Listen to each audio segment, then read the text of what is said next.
नहीं, निश्चित रूप से देखिए, सीमांचल के क्षेत्रों में 122 सीटों पे 122 विधानसभा सीटों पे कल मतदान होने वाले हैं। लेकिन मॉर्निंग शोज द डे। सुबह में जिस प्रकार का सूर्योदय होता है, दिन वैसा ही होता है।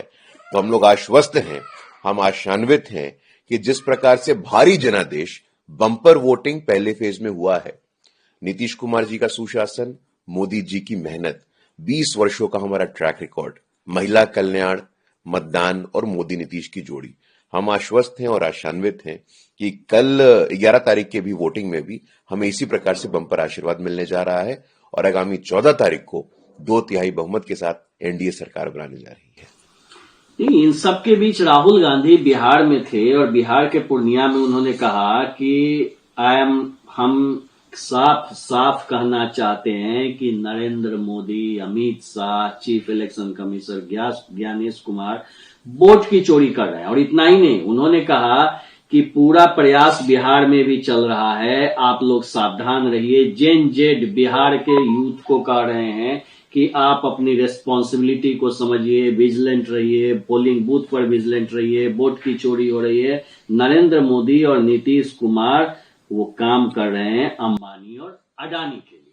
गंभीर आरोप चुनाव से ठीक सेकंड नहीं, आप कह रहे हैं कि जेनजी को रिस्पॉन्सिबिलिटी के प्रति सजग रहना चाहिए। क्या आप कांग्रेस पार्टी मुख्य विपक्षी दल के नेता होने के नाते आप सजग हैं क्या? बिहार में चुनाव हो रहा है, आप कहां हैं? कोलंबिया चले गए थे कॉफी फेंटने के लिए, ओल्ड दिल्ली चले गए थे जलेबी बनाने के लिए, मध्य प्रदेश चले गए थे। अरे भाई, कैंपेन का आखिरी दिन है, कैंपेन का आखिरी दिन है और राहुल गांधी जी मध्य प्रदेश में टाइगर सफारी कर रहे हैं। उनको खुद चिंता नहीं है। कॉफी फेंटने से, जलेबी बनाने से, जलेबी छानने से, टाइगर सफारी करने से और जेनजी को रिस्पॉन्सिबिलिटी की याद दिलाते हैं। जब तेलंगाना में आप जीतते हैं, चुनाव आयोग ठीक रहता है। कर्नाटक में आप जीतते हैं, चुनाव आयोग ठीक रहता है। हिमाचल में आप जीतते हैं, चुनाव आयोग ठीक रहता है। और यहां पे अपने पराजय की पटकथा लिखी जा रही है। हार दिख रही है इनको और उसी हार को जस्टिफाई करने के लिए अपने पराक्रम और मेहनत से, जो भारतीय जनता पार्टी कार्यकर्ताओं ने पिछले 6 महीनों से मेहनत किया है, उसका नतीजा है। राहुल गांधी जी के वर्कर भी अगर यहां मेहनत करते तो नतीजा कुछ और हो सकता था। लेकिन राहुल गांधी जी को संवेदनशील होने की जरूरत है। चुनाव आयोग संवैधानिक स्वायत्त स्वतंत्र संस्था है, उसके ऊपर ऐसा प्रश्न खड़ा करना ठीक नहीं है। लेकिन गुरु प्रकाश जी, मेरा सीधा सवाल इसलिए है क्योंकि राहुल गांधी आरोप लगा रहे हैं वोट चोरी का, तेजस्वी यादव भी यही बात कह रहे हैं। तेजस्वी यादव कह रहे हैं कि देखिए 3 दिन हो गए, आप इलेक्शन कमीशन ये नहीं बता पाया कि कितने महिलाओं ने वोट डाले, कितने पुरुषों ने वोट डाले। जिस तरह से वीवीपैट का स्लिप कहीं पर बिखरा हुआ है, सीसीटीवी कहीं पे ऑफ कर दिया जा रहा है, जो स्ट्रांग रूम है वहां का। तो ये आरोप एक तरह से लगाया जा रहा है कि चुनाव में गड़बड़ी हो रही है। सिर्फ राहुल गांधी के द्वारा ही नहीं, महागठबंधन के सबसे बड़े जो घटक दल बिहार में, तेजस्वी यादव भी आरोप लगा रहे हैं। आप हमको एक बात बताइए कि पहली फेज की जब वोटिंग हुई तो उसके शाम में तेजस्वी यादव ने वीडियो जारी करके क्या कहा? बम्पर मतदान हुआ है, हम लोग ऐतिहासिक जीत की ओर अग्रसर हैं। तो अगर ऐसा ही आपको लगता है कि चुनाव आयोग कॉम्प्रोमाइज्ड है, वोटिंग कॉम्प्रोमाइज तरीके से हुई है, तो आप इतने आश्वस्त कैसे हो सकते हैं भाई? मुझको समझ में नहीं आता है।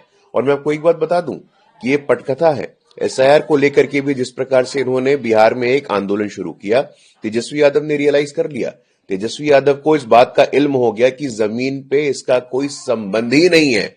अब देखिए, फट से तेजस्वी यादव अपने आप को अलग कर लिए और यहां राहुल गांधी जी को कहा कि भैया आप बिहार मत आइए, बिहार हम लोग संभाल लेंगे।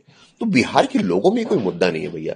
7.5 करोड़ से अधिक बिहार के मतदाता, 99.9% से अधिक लोगों ने कोई शिकायत नहीं दर्ज की। क्लियर है, ट्रांसपेरेंट है, कॉन्स्टिट्यूशनल है, कॉन्स्टिट्यूशनली मैंडेटेड है। अगर कुछ गड़बड़ी होती, आपके मन में संदेह होता, तो आपका विवेक सर्वोच्च न्यायालय के विवेक से ऊपर हो गया है क्या? या तो आप कह दीजिए, वॉट एवर आई से it is the law, the law of the land is the constitution, the law of the land is the rule of law and you can not be above the law. मानना पड़ेगा आपको। गृह मंत्री जी ने कल अरवल में कहा, शायद आप भी वहां पर थे, कि किस तरह से जो पिछले दिनों राहुल बाबा जो आए थे यहाँ यात्रा की, तो घुसपैठिया यात्रा था, घुसपैठिया बचाओ यात्रा। भाई हर जगह तो यही हो रहा है ना। देखिए, आपको एक स्ट्रेटजी समझना चाहिए। घुसपैठिया, तुष्टीकरण। इमरान प्रतापगढ़ी कांग्रेस पार्टी के राज्यसभा सांसद हैं, वरिष्ठ नेताओं में आते हैं। कल उसी क्षेत्र में इमरान प्रतापगढ़ी का यह कहना, ऑन रिकॉर्ड कहना, कि मुसलमान समाज का डिप्टी सीएम होगा, हम लोग तो शुरू से कह रहे हैं। एक दुर्दांत अपराधी शहाबुद्दीन के बेटे को आरजेडी का पहला सिंबल जाता है और कांग्रेस के अलावरू और कांग्रेस के इमरान प्रतापगढ़ी यह कहते हैं कि मुसलमान डिप्टी सीएम होगा। क्या लग रहा है आपको? यह सामाजिक न्याय के नाम पे तुष्टीकरण की राजनीति हो रही है। गौड़ाबोड़ाम में क्या हुआ? मुकेश सहनी जी के भाई सन ऑफ मल्ला अस्मिता मल्ला सम्मान का प्रतिनिधि करने वाला व्यक्ति गला घोट दिया गया ना उनकी राजनीतिक महत्वाकांक्षाओं का। क्यों गला घोटा गया? क्योंकि वहां तुष्टीकरण की राजनीति करनी थी आपको। क्रमबद्ध तरीके से मैं बताने को तैयार हूं आपको कि बिहार में भी वो कर्नाटक का मॉडल लागू होने जा रहा है कि तुष्टीकरण के नाम पे दलित, ओबीसी, एसटी इन सबका आरक्षण हटा करके मुस्लिमों को देने की योजना बनाई जा रही है। आप कहिए एक दलित डिप्टी सीएम होगा, आप कहिए एक पिछड़ा डिप्टी सीएम होगा, नहीं कह सकते हैं ना आप। ये क्रमबद्ध तरीके से योजना है शरद यादव के बेटे को टिकट काट करके एक दुर्दांत अपराधी शहाबुद्दीन के बेटे को टिकट देना, इमरान प्रतापगढ़ी का बयान आना और अलावरू का बयान आना कि मुसलमान डिप्टी सीएम होगा, आरक्षण छीन करके सामाजिक न्याय का ढकोसला दिखा करके तुष्टीकरण की राजनीति और कोई राजनीति नहीं है ये।